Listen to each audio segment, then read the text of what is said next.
오늘 함께 나누실 말씀은 창세기 50장 15절에서 18절까지 말씀입니다. 우리 함께 한 목소리로 봉독하겠습니다. 시작. 요셉의 형제들이 그의 아버지가 죽었음을 보고 말하되 요셉이 혹시 우리를 미워하여 우리가 그에게 행한 모든 악을 다 갚지 아니할까 하고 요셉에게 말을 전하여 이르되 당신의 아버지가 돌아가시기 전에 명령하여 이르시기를 너희는 이같이 요셉에게 이르라. 내 형들이 내게 악을 행하였을지라도 이제 바라건대 그들의 허물과 죄를 용서하라 하셨나니 당신 아버지의 하나님의 종들이 우리의 죄를 이제 용서하소서 하며 요셉이 그들이 그들에게 하는 말을 들을 때에 울었더라. 그의 형들이 또 친히 와서 요셉 앞에 엎드려 이르되 우리는 당신의 종들이니이다. 아멘. 우리 지난 시간에 야곱의 장엄한 장래의 행렬을 살펴보았습니다. 애굽의 황금 병거와 기병들이 호위를 하고 온 제국이 70일 동안 통곡했던 그 찬란한 믿음의 행진이 끝이 났죠. 약속의 땅 막벨라굴에 아버지를 장사 지내고 요셉과 형제들은 다시 삶의 터전이었던 애굽의 현실로 돌아오게 됩니다. 자, 그런데 여러분, 그 거대한 은혜의 축제가 끝나자마자 오늘 본문은 아주 기괴하고도 쓸쓸한 인간의 밑바닥을 우리에게 고발하고 있습니다. 아버지가 장사되자마자 형제들 마음속에 무시무시한 공포와 불안이 찾아오게 된 것입니다. 창세기 45장의 이야기를 기억하시나요? 45장에서 요셉은 울면서 형들을 끌어안았고 이렇게 고백하죠. 당신들이 나를 이곳에 판 것이 아니라 하나님이 나를 이곳에 먼저 보내신 것이다 라고까지 이야기를 하면서 그때 모든 것들이 다 끝난 것처럼 보였습니다. 화해도 이루어졌고 가족들도 다시 하나가 되었고 애굽이라는 곳에 함께 터전을 잡고 살아가게 되었다는 거죠. 근데 오늘 본문에서 형들이 다시 이 두려움에 휩싸이는 모습을 보게 되는 거예요. 왜 그럴까요? 인생의 거대한 영적인 완충제이자 심리적 방어벽이었던 아버지 야곱이 사라지자마자 형들은 깊은 죄책감의 구덩이로 다시 추락을 하게 된 것입니다. 아마 형들은 그렇게 생각했던 것 같아요. 아버지가 살아계셨기 때문에 요셉이 그동안 참았던 건 아닌가. 이제 아버지도 안 계신데 복수를 우리에게 하는 것 아닐까라는 생각이 찾아오지 않았을까 싶은 거죠. 형제들은 지난 수십 년 동안 요셉이 베풀어준 용서와 풍요, 자비의 식탁을 누려왔습니다. 그러나 그것이 진정한 복음의 수용은 아니었다는 거예요. 그들은 요셉의 자비를 아버지 야곱이 살아계셨기 때문에 마지못해 베푸는 시한부 유예로만 해석을 했던 것입니다. 오늘 우리는 이 형제들의 뒤틀린 두려움을 통해서 우리 인간들이 가진 죄성의 뿌리가 얼마나 깊은지, 그리고 우리가 믿는 복음과 하나님의 절대 주권이 이 죄책감의 감옥을 어떻게 부수고 들어오는지 한번 살펴보고자 하는 것입니다. 자, 우리 15절에 요셉이 혹시 우리를 미워하여 라는 한글 번역을 주목해 볼 필요가 있습니다. 여기서 미워하다 이렇게 번역된 단어는요, 일반적으로 미움이나 감정적인 싫어함을 뜻하는 것이 아니에요. 원문을 살펴보면 이 단어를 사탐 이렇게 기록을 하고 있습니다. 이 사탐이라는 단어는 구약 성경 전체에 몇 번밖에 등장하지 않는 아주 무겁고 그리고 음산한 그런 단어 중에 하나입니다. 그 원래의 뜻은 마음속 깊은 곳에 원한을 차곡차곡 쌓아두는 것, 복수의 칼날을 숨겨두고 때를 기다리는 그런 의미가 담겨져 있습니다. 창세기 27장 41절에서 에서가 야곱에게 내가 내 아우 야곱을 죽이리라 라고 한을 품었을 때 썼던 단어가 바로 이 사탐이라는 단어라는 거예요. 흥미롭게도 이 단어는 우리를 끊임없이 고소하고 정죄하는 그런 존재, 누굽니까? 사탄이죠, 그죠? 사탄과 어원이 똑같습니다. 즉 형들은 지금 요셉을 바라보면서 사탄이 가지는 관점으로 그를 오해하고 있다는 말이에요. 요셉 저 녀석이 지금까지 아버지의 얼굴을 보아서 참았는데 이제 아버지가 죽었으니 마음속 깊이 숨겨두었던 그 복수의 칼날을 꺼내어 우리를 죽이고야 말 것이다. 형들이 왜 이런 오해를 합니까? 인간은 자기가 살아온 인과응보 그리고 거래의 세계관에서만 상대방을 바라보기 때문이라는 거예요. 형들의 사고방식에서는 인과응보가 당연한 사고방식이기 때문에 그것 말고는 달리 생각할 방법이 없다는 거예요. 여러분, 인과응보가 뭐죠? 다 뜻 아시죠? 예. 원인이 있었기 때문에 결과가 있다. 그런 뜻 아니겠습니까? 내가 타인에게 악을 행했으면 반드시 그 대가를 받아야 마땅하다. 그것이 이 율법적 정죄의 노예가 되어 있기 때문에 요셉이 아무런 대가 없이 베풀어준 그 거대하고 완전한 은혜를 도무지 수용할 수가 없었던 것입니다. 이것이 바로 하나님 앞에 서 있는 저와 여러분의 모습 아닐까요? 예수 그리스도의 보혈로 우리의 모든 죄가 영원히 그리고 단번에 사해졌음을 입술로 고백은 하지만 어때요? 내 삶에 문제가 생기고 어려움이 생기고 고난이 찾아오면 현실의 그 안전장치가 사라지면서 우리는 금세 죄책감의 감옥에 들어가게 되는 거예요. 내가 지은 죄 때문에 그 죄 때문에 하나님이 지금 나에게 벌을 내리시는구나. 내가 신앙생활 제대로 하지 않아서 하나님이 나에게 그 원한을 품고 계시는구나. 사탐, 그것을 그 마음으로 나를 대하고 계시는구나 라고 이 사탄이 주는 정죄감에 우리의 영혼을 내어주게 된다라는 거예요. 하나님이 베풀어 주신 사랑을 온전히 받아 누리지 못하고 오해하고 의심하는 모습입니다. 그래서 우리는 끊임없이 야곱이라는 완충제를 만들려고 하는 거예요. 주일 송수를 하고 뜨겁게 눈물을 쏟아 기도하고 전도에 힘을 쓰고 봉사와 구제에 열을 올리는 것으로 또는 성경을 몇 독하는 것으로 기도를 얼마나 하는 것으로 내가 저지른 죄에 대한 무게를 덜어내고자 하는 것입니다. 웃긴 건 그게 어느 정도 먹혀서 그런 것들을 열심히 하고 나면 나름 괜찮은 신자라는 착각까지 하게 된다라는 거죠. 하나님께서 예수를 보내셔서 우리에게 이루신 구원이 어떤 것인지 다시 묵상하여야 한다라는 겁니다. 어찌됐든 형들은 요셉을 믿지 못합니다. 이미 용서를 받았는데도 받아들이지를 못하는 거예요. 죄책감이 사람의 시선을 왜곡하기 때문입니다. 죄를 가진 사람은 사랑도 의심합니다. 은혜도 의심하고 용서도 의심합니다. 왜냐하면 자기 자신을 믿지 못했기 때문에 그래요. 형들은 생각합니다. 우리가 그렇게 악하게 요셉을 대했는데 진짜 용서했을 리가 없어.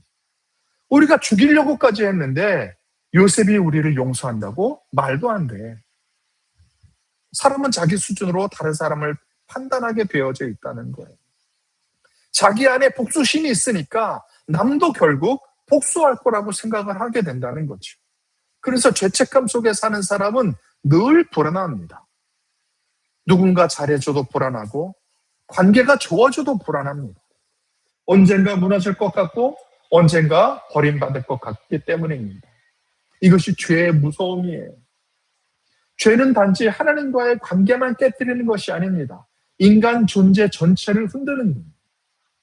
자기를 못 믿게 만들고 남도 못 믿게 만들고 결국 하나님도 못 믿게 만드는 겁니다. 창세기 3장에 보시면 아담과 하와가 죄를 짓자마자 숨습니다. 왜 숨었죠? 두려워졌기 때문이에요. 죄는 인간의 안에 두려움을 심습니다.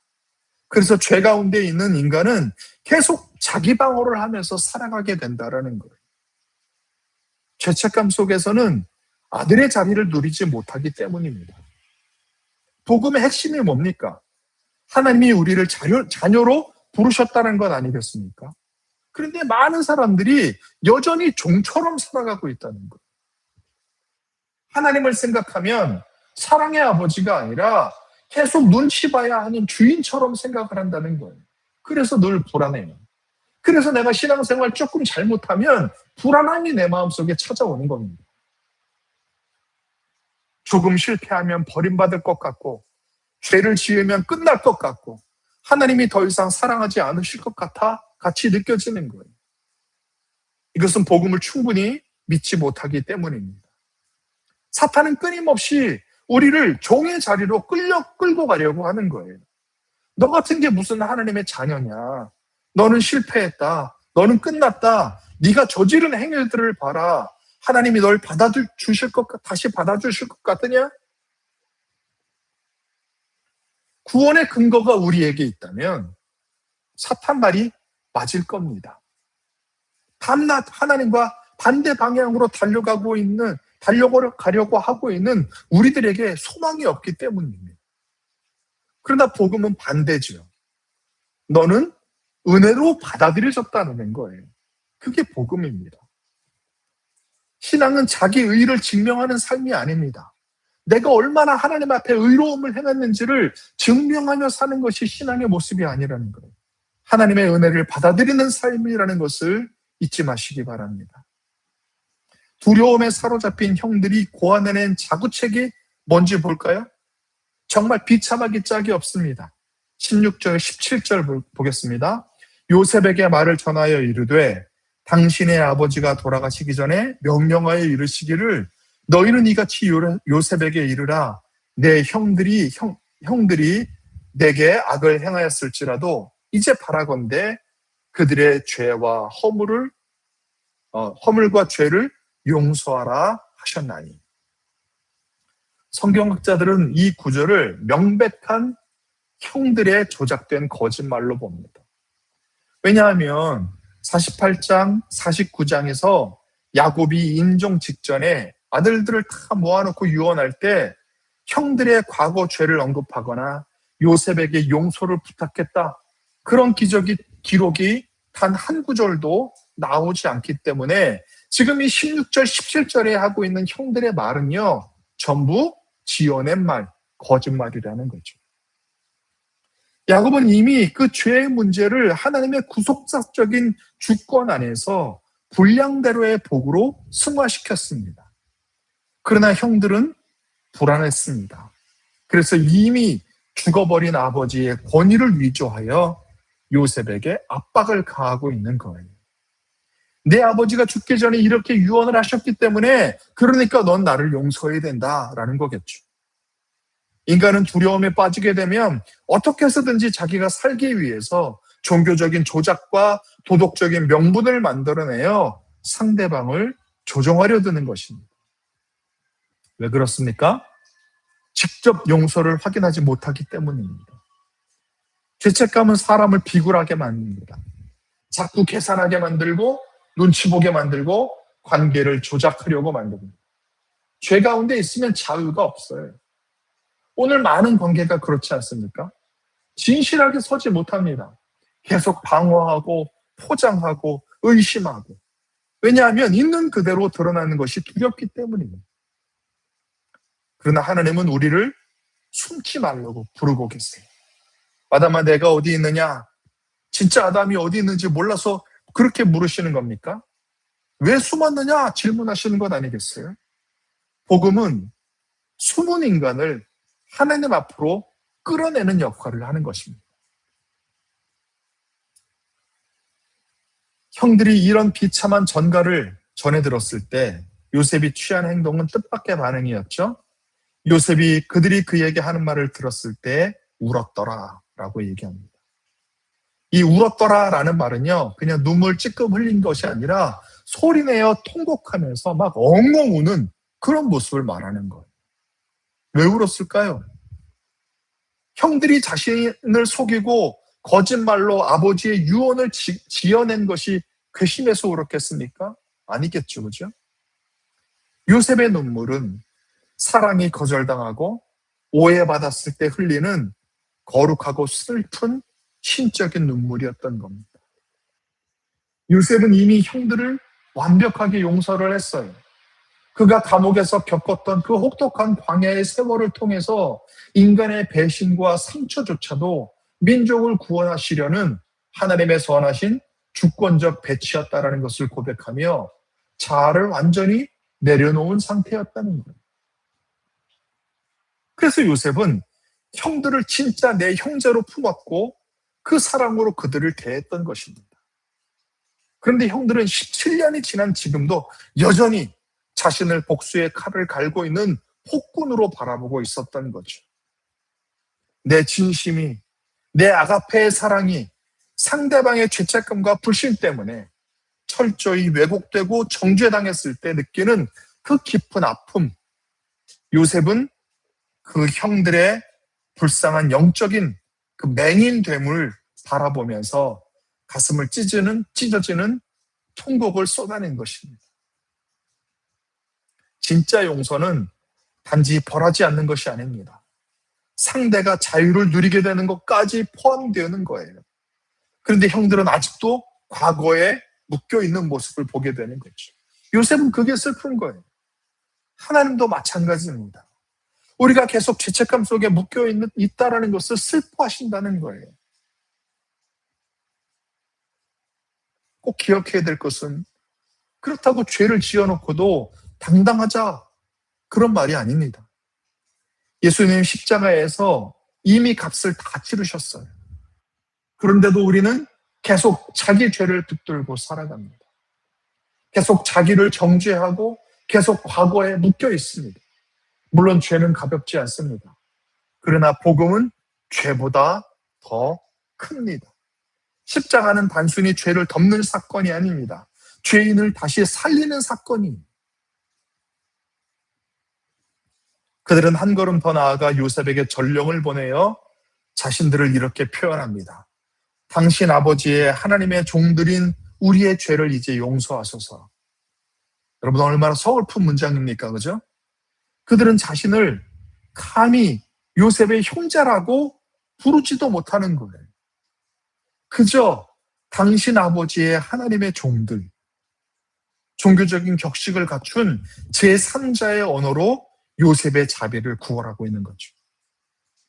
그들은 요셉 패밀리가 되는 권세를 믿지 못하고 계약의 관계, 종의 관계로 전락하여서 안전을 보장받으려고 애를 쓰고 있는 거예요. 참된 신앙을 도덕주의적이고 인과응보적인 인본주의로 떨어뜨린 그런 전형적인 비극적인 모습입니다. 요셉이 울고 있다는 소식을 듣자 형들은 그제야 허겁지겁 요셉 앞으로 친히 달려와서 그 앞에 엎드려 절을 하게 됩니다. 18절. 그의 형들이 또 친히 와서 요셉 앞에 엎드려 이르되 우리는 당신의 종들입니다.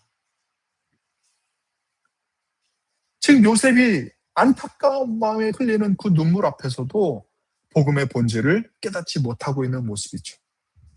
그저 요셉이 우니까 사태가 심각해졌다는 것을 직감하고 자신들을 종들로 자처하면서 노예 계약을 맺어서라도 목숨만을 부지하겠다라는 생각으로 지금 바짝 엎드렸다는 거예요. 여러분, 하나님의 구원은 우리를 하나님의 노예로 부르시기 위함이 아님을 우리는 알아야 합니다. 우리를 죄에서 건져내어 하나님의 영광스러운 자녀이자 형제로 삼아 함께 영적 주류의 영광을 누리게 하시는 것이 복음의 종착지입니다. 그러나 인간의 종교성은 자꾸만 종의 자리로 돌아가서 율법의 행위로 내 안전을 확보하려고 한다는 거죠. 학자들은 이 죄책감이야말로 인간의 영혼을 안에서부터 갉아먹는 가장 파괴적인 감옥이라고 말을 합니다. 아무리 좋은 음식을 먹고 감옥 밖에 자유로운 거리를 걸어 다녀도 내면에 청산되지 않은 과거의 상처와 정죄감이 있으면 그 사람은 평생 창살 없는 독방에 갇혀 사는 것과 다름없다는 거예요. 오늘 본문의 형제들이 바로 그런 모습입니다. 그들은 애굽의 최고 좋은 고센 땅에서 왕이 부럽지 않을 정도로 풍요를 17년 동안 누렸지만 그들의 영혼은 단 하루도 진정한 안식을 누리지 못했다는 거죠. 혹시들 오늘 이 자리에 모인 성도 여러분 중에 이 형제들처럼 스스로 만든 죄책감의 감옥에 갇혀 계시는 분이 계십니까? 내가 과거에 저지른 그 잘못 때문에, 내가 하나님 앞에 온전히 헌신하지 못했기 때문에 내 삶에 이런 저주가 찾아온 거야 라고 하면서 매일 하나님의 자비를 조마조마하게 구걸하고 있지는 않느냐라는 거예요. 그것은 하나님을 믿는 신앙이 아니라 하나님을 사탄의 수준으로 격화시키는 불신앙임을 알아야 합니다. 하나님은 당신에게 복수의 칼을 갈고 타이밍을 보시는 분이 아닙니다. 언제 내가 벌을 내리지? 재고 계시는 분이 아니라는 거예요. 형들은 계속 자기 죄만 바라봅니다. 물론 회개는 필요합니다. 단순히 잘못했습니다 하고 끝나는 수준이 아니라 자신이 잘못한 것에 대해 마땅히 져야 할 책임도 져야 할 것이고 감당도 해야 할 거예요. 그리고 다시는 반복되지 않도록 돌아서는 것까지가 회개입니다. 그러나 계속 자기만 바라보는 그 상태는 건강하지 않는 모습이에요. 왜냐하면 그건 역시 자기 자신에게 묶여있기 때문이라고 할 수 있습니다. 진짜 회개는 하나님을 바라보는 거예요.